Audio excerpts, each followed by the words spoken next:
कबायली लोक रहनुमा बरसा मुंडा जी के 148वें यौम पैदाइश के मौके पर आज संगीत नाटक एकेडमी के अहाते में 7 रोजा कबायली मेले का इफ्तिताह करते हुए उत्तर प्रदेश के वजीर सयाहत और सकाफत जयवीर सिंह ने कहा कि भगवान बरसा मुंडा की जिंदगी से तहरीक लेते हुए पानी, जंगलात और जमीन को बचाने के लिए इनकी कोशिशों को आने वाली नस्लों तक पहुंचाने की जरूरत है। वजीर सयाहत ने कहा कि रियासती हुकूमत ने इस यौम फख्र का एहतमाम कबायली सकाफत को लखनऊ और आसपास के जिलों तक ले जाने के लिए ही किया है। उन्होंने कहा कि लोकनायक बरसा मुंडा ने अंग्रेजों के खिलाफ जंग लड़ी और कबायलियों में कौमी शऊर बेदार किया। आज उनको याद करने का दिन है। समाजवादी पार्टी के सीनियर लीडर और एमएलसी स्वामी प्रसाद मौर्य माता लक्ष्मी पर अपने बयान को लेकर मुसलसल तनकीद की जद में हैं। स्वामी के बयान पर एसपी के अंदर भी आवाजें उठने लगी हैं। इसके अलावा एसपी के इत्तेहादियों ने भी स्वामी प्रसाद मौर्य की मुखालिफत शुरू कर दी है। कांग्रेस के बाद अब बीजेपी लीडरों ने समाजवादी पार्टी लीडर स्वामी प्रसाद मौर्य पर सख्त हमला किया है। एसपी के सरपरस्त और साबिक वजीर आला आने मुलायम सिंह यादव की छोटी बहू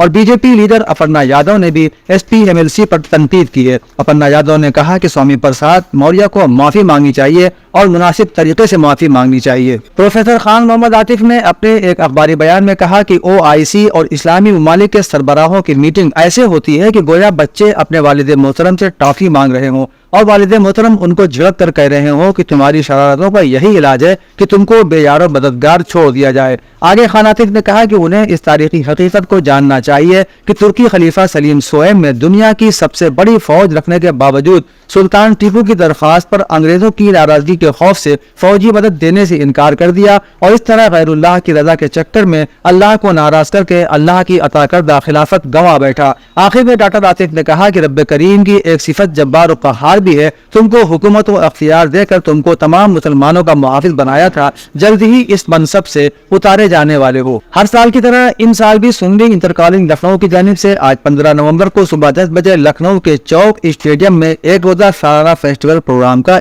इफ्तिताह किया गया। सालाना फेस्टिवल में मुनक़िदा मुख्तलिफ मुकाबलों में क्लास 1 से इंटर तक कॉलेज के तलबा ने स्पोर्ट्स फेस्टिवल सकाफती मेले में जोश खरोश से हिस्सा लिया। वज़ीर ममलकत बराए अक़लियती बहबूद दानिश आज़ाद अंसारी ने बाहिशत मेहमान ख़ुसूसी शिरकत की, जबकि इफ्तिताह साबिक़ IAS अनीस अंसारी लखनऊ ने किया। आखिर में तालीमी मैदान में काम करने वाले मेहमानों को एजाज़ से नवाजा गया। सुन्नी इंटर कॉलेज के मैनेजर फसी सिद्दीकी ने मेहमानों को खुशामदीद कहा और बच्चों को मुबारकबाद दी और अच्छे नतायज पर असातिज़ा को एजाज से नवाजा।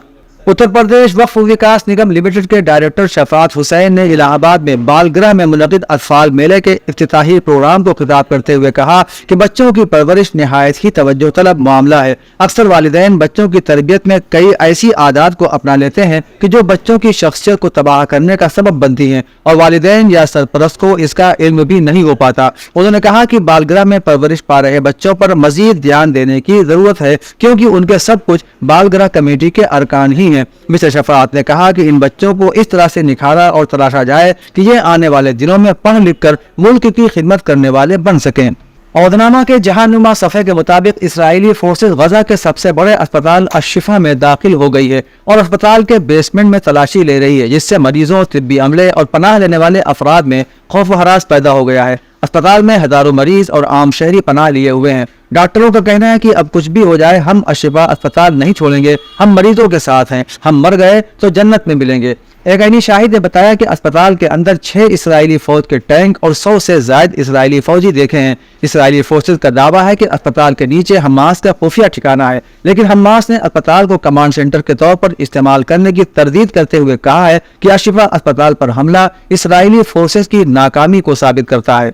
इस्लामी तहरीक बज़ाइमत हमास ने बुध के रोज गजा के सबसे बड़े अस्पताल पर हमले के लिए इसराइल और अमरीकी सदर जो बाइडन को मुकम्मल तौर पर जिम्मेदार ठहराया है। एक बयान में इसराइल डिफेंस फोर्सेज ने कहा कि इंटेलिजेंस मालूमात और ऑपरेशनल जरूरत की बुनियाद पर IDF अहलकार शिफा अस्पताल के एक मखसूस हिस्से में हमास के खिलाफ एक दुरुस्त और टारगेटेड ऑपरेशन में मसरूफ हैं। इसराइल ने दावा किया है कि अशिफा के नीचे हमास का कमांडर सेंटर है और वो फौजी कार्रवाइयों को छुपाने और कैदी बनाने के लिए अस्पताल और उसके नीचे मौजूद सुरंगों का इस्तेमाल करता है। अमेरिका ने भी मंगल को कहा कि उसकी अपनी इंटेलिजेंस रिपोर्ट इसराइली दावे की तस्दीक करती है। غزہ میں جاری فلسطینیوں پر اسرائیلی مظالم کے خلاف آواز نہ اٹھانے اور امریکہ کی اسرائیل سے متعلق پالیسیز پر 500 سے زائد امریکی اہلکاروں نے امریکی صدر بائیڈن کو احتجاجی خط روانہ کیا ہے۔ خط میں فلسطین میں فوری جنگ بندی اور اسرائیل پر زور دے کر فلسطینیوں کے لیے سامان غزہ پہنچانے کی اجازت کا مطالبہ بھی کیا گیا ہے۔ صدر بائیڈن کو خط لکھنے والوں میں قومی سلامتی، محکمہ انصاف اور FBI کے اہلکار بھی شامل ہیں۔ خط کے متن میں اسرائیلی جنگماریوں اور فلسطینی قیدیوں کو رہائی دلوانے کا مطالبہ بھی کیا گیا ہے۔ چین کے صدر شی جن پنگ سن 2017 کے بعد پہلی بار امریکہ کا دورہ کر رہے ہیں۔ دنیا کی دو بڑی معیشتوں کے رہنما سان فرانسسکو میں آمنے سامنے بیٹھ کر کئی اہم امور پر تبادلہ خیال کریں گے۔ سان فرانسسکو میں اس ہفتے سالانہ ایشیا پیسیفک اکنامک کوآپریشن سمٹ یعنی APEC ہو رہی ہے، جس کے دوران ہی دنیا کی دو مضبوط ترین معیشتوں کے صدر ملاقات کرنے والے ہیں۔ سن 2017 کے بعد صدر شی جن پنگ کا کسی بھی نوعیت کا امریکہ کا یہ پہلا دورہ ہے اور گزشتہ نومبر کے بعد سے دونوں رہنماؤں کی یہ پہلی ملاقات ہے جس میں ایک ساتھ تنہائی میں بیٹھ کر